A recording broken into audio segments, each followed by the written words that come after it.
النهارده هنعمل انفايرمنت كامله والبرامج اللي احنا محتاجينها وتنزيلها ونعمل لها سيت اب كامل على الجهاز. انا سامح نصر الله، واهلا بيكم في تيك هاوس.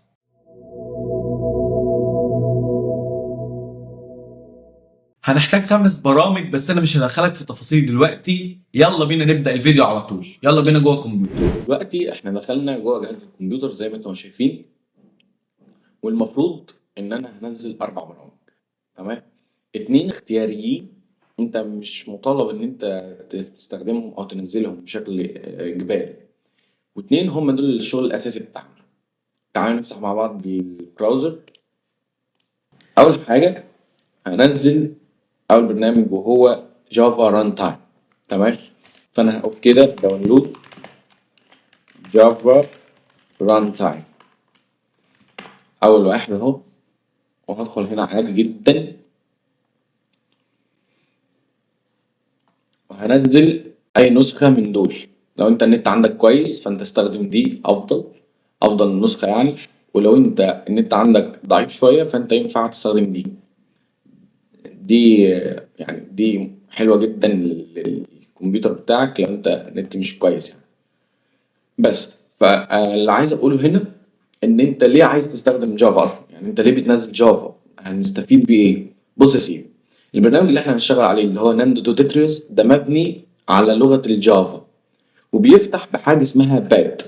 البات دي هو الباش او الكوماند لاين او منفذ الاوامر المبني بلغة جافا. فالبرنامج بتاعنا مش هيشتغل الا لو نزلت بيئة العمل بتاعته اللي هي ايه؟ اللي هي جافا. تعالوا ننزل مع بعض بكده، هندوس عليه اهو. تعالوا مثلا انا منزله قبل كده، تمام، فانا هدوس كانسل، انما انت هتدوس ستارت داونلود وتسيبه ينزل عادي. انا منزله قبل كده فانا مش مطالب بيه يعني. تمام، تعالوا على البرنامج التاني وهنقول داونلود ناند تو تتريس، وهخش عليه ناندو تتريس سوفت وير. بندوس فين بقى؟ بندوس على ناندو تتريس سوفت وير باكج، فبدوس عليها كده اهو. فبرضو ادوس فين؟ انا عايز الفايلات، ادوس فين؟ هنا داونلود ذا ناندو تتريس سوفت وير سوت، هندوس عليها كده. ممكن نقفل ده اهو. دول الفايلات اللي احنا عايزينهم عشان تنزلهم، هو 1 ميجا و84 كيلو بايت، فيعني مش مكملين 2 ميجا. فهتدوس هنا وتنزله، انا منزلهم قبل كده برضه. تمام، فانا هتخطى الحته دي، هو ما فيهاش خطوات يعني، انت هتدوس على السهم ده فهينزل على طول. البرنامج الثالث وده برنامج اختياري، تمام، اسمه ايه؟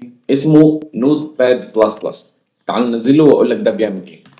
داونلود نوت باد بلس بلس، داونلود نوت باد بلس بلس، ادي دي احدث نسخه.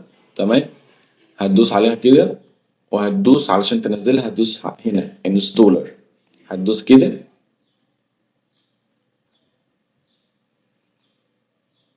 هيبتدي ان هو ينزل معاك اول ما تدوس ستارت داونلود، بس انا منزله قبل كده فانا هتخطى الحته دي برضه.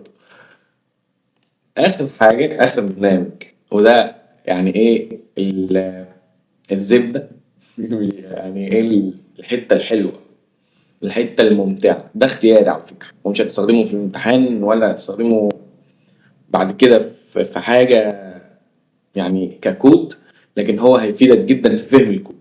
تمام، هو عندك اختيار من الاثنين، اختيار مجاني تماما واختيار هتاخد فيه تريال، يعني هتاخد فترة مجانية 30 يوم. تعالوا نشوف الفترة المجانية ده في الأول، عشان هو ده اللي احنا ممكن نشتغل بيه، بس أنا بفضل إن احنا نشتغل بالمجاني علشان يفضل معانا على طول يعني، وممكن نشرح الاتنين. فشوفوا انتوا حابين ايه وعرفوني يعني في الكومنتس. تعالوا ننزل البرنامج الأول هو اللي بالتريال، اللي بالنسخة المجانية لفترة محدودة. هقول له داونلود، والبرنامج اسمه لوجيكو اهو. على ما يحمل تعالوا نكتب التاني، هنكتب داونلود لوجيزم، وده احنا جبنا سيرته في اول فيديو، الفيديو اللي قبل ده على طول.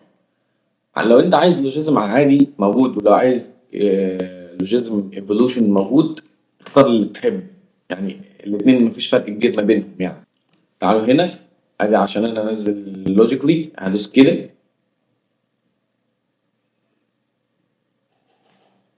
هيبتدي ينزل معايا. اول ما ادوس ستارت داونلود انا منزله قبل كده فما عليه اهو، حتى بيقول لي ان هو في تنزيل بنفس الاسم وبنفس الاصدار.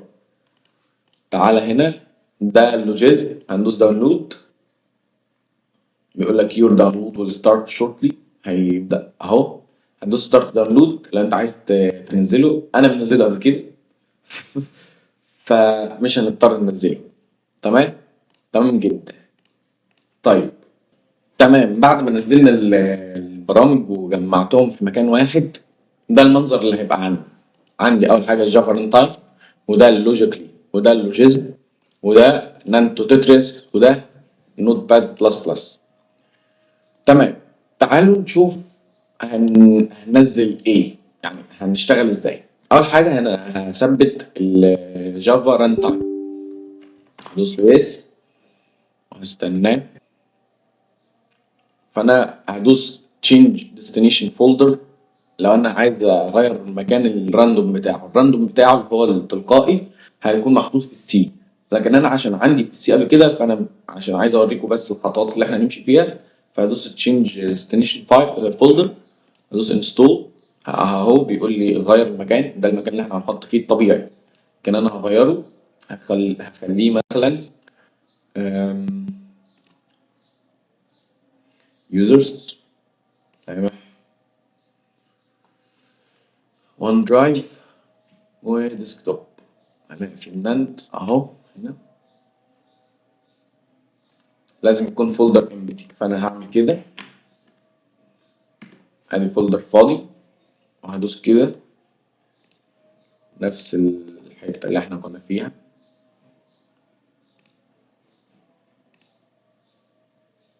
ناند نيو فولدر. اوكي تمام، نيكست اهو بيتثبت، خليه يتثبت على مهل. عندنا هنا لوجيك نيولوجيزم دول خليهم للاخر. هنا نانتو تتريس ده بطل الليله. تمام، ده اول ما ينزل هيبقى بالشكل ده كده، هعمل له اكستراكت يعني هستخرجه. لو انت ما عندكش برنامج وين رار، ممكن لو انت عندك ويندوز 11 زي ده هتدوس اكستراكت اول. تمام، حلو جدا، همسح ده لانه ما عادش ليه لازمه. دلوقتي ننزل لي فايلين، نزل لي فايل ماك او اس اكس، وعندي نانتو تتريس. ماك او اس اكس ده الاجهزه الماك، الاجهزه اللي من قبل، ده ملناش دعوه بيه يعني. انا كسامح مستخدم لويندوز مش هستخدمه، تمام، لانه مش هينفع معاك. لكن لو انت بتسمعني من جهاز ماك فده عادي انت تستخدمه بدل اللي احنا هنستخدمه، يعني هو في نفس التولز وفي نفس الادوات اللي احنا هنستخدمها في كل حاجه. يعني ادي التولز اهو، وادي البروجكتس اهي، فيها كل اللي احنا بنستخدمه. يعني انت ما عندكش حاجه اصعب مننا ولا حاجه مختلفه، هي بس عشان ده يوافق النظام بتاعك. فانا همسحه لان انا ماليش لازمه بيه. ده نانتو تتريس ده المهم، ده خلص.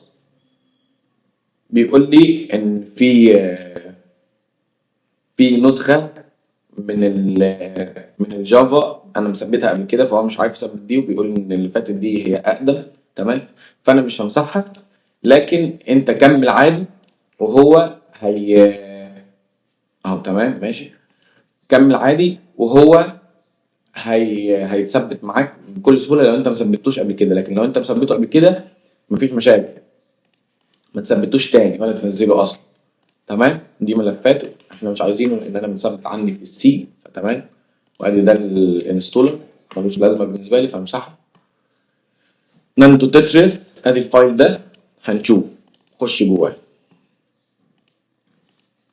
عندي فولدرين، تمام، فولدر اسمه تولز، فولدر اسمه بروجكتس. تعال نخش جوه التولز نشوف فين، نشوف في ايه. انا عندي كميه الحاجات دي مفيش الويندو او مفيش الايكون اللي انا بدوس عليها زي البرامج التانية. يعني مفيش برنامج اسمه دوت اي اكس اي. يعني مثلا لو طلعنا هنا كده وجبنا نوت باد ده مثلا، شايف التلات حروف دول، الاي اكس اي ده امتداد الفولدر، ده اسمه الاكستنشن، ده اكستنشن الفايل، سوري مش الفولدر، ده اكستنشن الفايل اسمه اي اكس اي، علشان كده ينفع يشتغل هنا ومش بحتاج حاجه عشان اشغله. لكن النانتو تترياس لما تخش تولز اللي احنا هنشتغل اسمه هارد سيميوليتور، ماشي، هاردوير سيميوليتور، فانا عندي مش اي اكس اي، انا عندي بات. ايه البات ده؟ البات ده هو المبني على الجافا، عشان كده انا نزلت بيئه الجافا، نزلت الجافا ران تايم.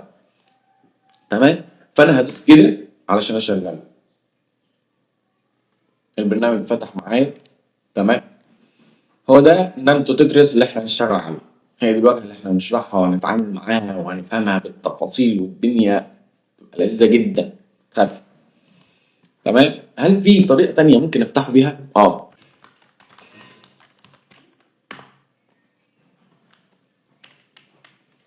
هنفتح الباور شيل، دي الطريقه التانية اللي فاتحه. تمام، ليه؟ هقول له سي دي 1 درايف ديسكتوب نانت، انا فاتحه نانتو تتريس تولز، مش اللي عليه، ايوه كده، افتح لي الهاردوير سيميوليتر. فتح، دي الطريقه الثانيه. تمام، لو انت مش حابب الطريقه الاولى دي الطريقه الثانيه، لو انت مش حابب الطريقه الثانيه دي الطريقه الاولى. شوف الطريقه الاولى، انا اسف. بس تمام، تعالى بقى في البروجكتس. ايه كميه الفايلات دي؟ انا هعمل ايه ده كله؟ انا هستخدم ده كله؟ انت مش هتستخدم ده كله، لكن هستخدم منهم شويه. تعالى الواحد ده بدايه الشغل بتاعه، هتلاقي حاجات كتير كده، هتلاقي اندو سي ام بي وتيست قصدي. تمام، ايه كميه الحاجات دي؟ كله ده انت تشتغل بيه، كله ده احنا هنتدرب عليه.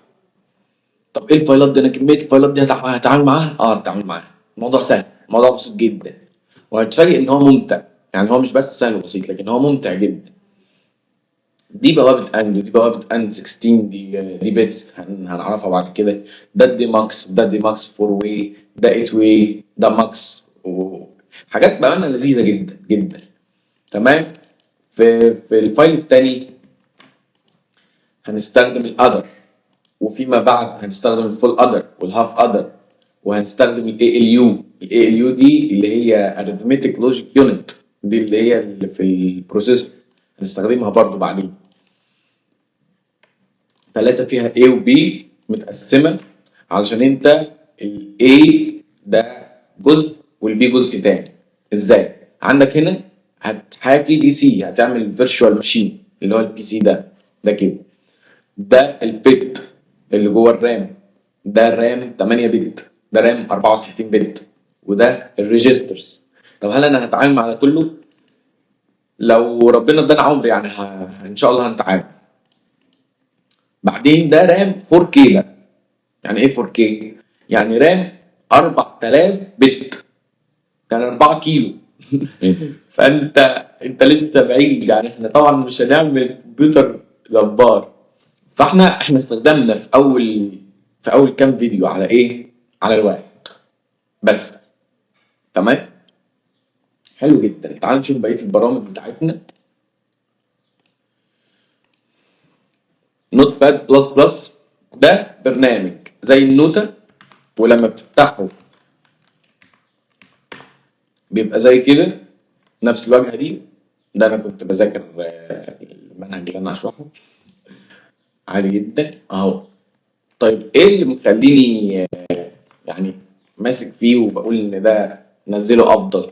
لان انت عندك هنا فيتشرز او عندك مميزات مش موجوده في النوت باد العادي.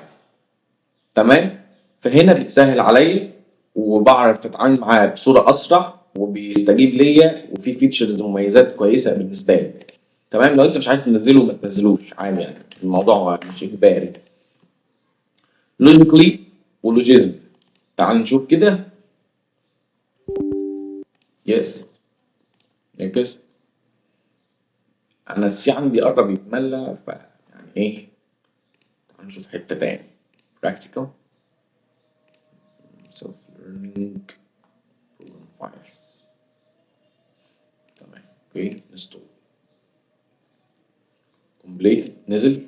تمام run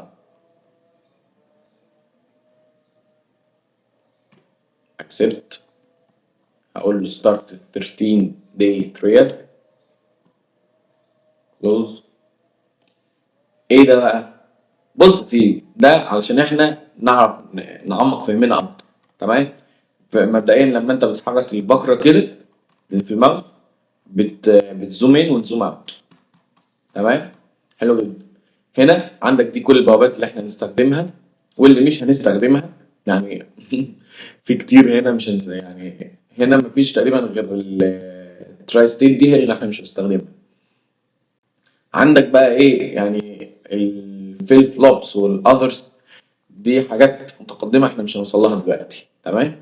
فعندك مثلا الاند جيت علشان انا عايز افهم الاند بوابه الاند ده على حسب المدخلات اللي عندك. يعني انت عندك مدخلين بس فانت تخليها 2. لو انت عندك 3 مدخلات فتخليها 3 4 وهكذا. بس احنا هنبدا ب2 يعني. ادي عندك بوابه اند يا سيدي. تمام. هعمل بيها ايه؟ طب انا عايز اعرفها بتشتغل ازاي. هات لمبه. تمام. وصلهم ببعض. انت كده بقى عندك اوتبوت. تمام. طب انا عايز الانبوت. عندك تاجل سويتش وده زي مفتاح. هو مفتاح مش زي مفتاح هو مفتاح. هندوس كده كده اون كده اوف. تمام. عندك الباش بutton وده ان انت تفضل دايس عليه.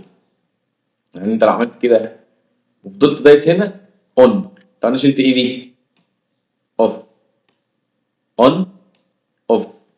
طيب مش هيعمل حاجه. ليه مش هيعمل حاجه؟ لان انا المفروض عندي يبقى واحد واحد اشاره اون واشاره اون فهيطلع لي اون لان دي بوابه الامد. تمام. ده برنامج لوجيزم لوجيكلي. ده برنامج لوجيكلي. تعال نشوف برنامج لوجيزم ده خلاص كنا عايزينه. تعال على لوجيزم.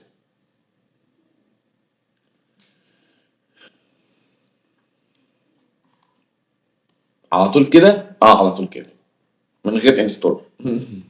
شفت الحاجه حلوه ازاي. بص يا سيدي دي واجهه برنامج لوجيزم. تمام. فانا ادي الجيتس دي البوابات اللي عندي. هاخد اول بوابه مثلا اند. تمام. علشان اشغلها فانا محتاج حاجه تعرفني الاوتبوت بتاعي صح ولا غلط. فهاخد البدايه او لمبه يعني واوصلهم ببعض. تمام. وبعدين هاخد بوتن زرار يعني بس هطلع منه 2 سلكتين 2 inputs علشان انا هنا البرنامج ده مختلف شويه لان هنا مفيش زرار تدوس عليه وتسيبه فيفضل دايس فانت هتحتاج تفضل دايس عليه. طب انا لو دوست كده هيشتغل؟ لا. بص لو انت دوست في اي حته هيحددها هيحدد الحته دي. طب ايه ده ليه كده؟ انا عايز اشتغل. تعالى هنا يا باشا اختار دي. ده الاوبريتور. فهدوس كده نورت طفت نورت طفت. تمام. دي واجهه برنامج لوجيزم. ديسكارد. تمام. امسحه لو انت مش عايزه. انا مش عايزه. تمام. انا هشتغل بلوجيكلي وانت هتشتغل باللي يريحك. الاتنين انت عرفت بيشتغلوا ازاي. نان تو تدرس وادينا فهمنا ده بيشتغل ازاي. طب تعالى كده نخش جواه شويه. هتلاقي فولدرات كتير. فانت عندك 3 فولدرات باسم اند مش فولدر واحد. عندك برنامج اسمه HDL. ال HDL هي دي اللغة اللي احنا بنستخدمها في كتابة الكود بتاع البرامج بتاعتنا. طيب هل اللغة دي متداولة؟ اللغة الحقيقية اسمها VHDL ولغة صعبة على فكرة. لكن ان احنا نشتغل بالنند ده فالنند هو فيرتشوال يعني افتراضي. فهم مسهلين اللغة شوية وخلوها .HDL. فانا لما هفتح ده هلاقي فيه كلام بس مش هلاقي فيه الشغل نفسه. الشغل نفسه مش موجود. تمام. ازاي اعمل ايه؟ هو ده اللي احنا نبدا فيه بقى من المره الجايه. تمام. طب ايه الفايلات دي؟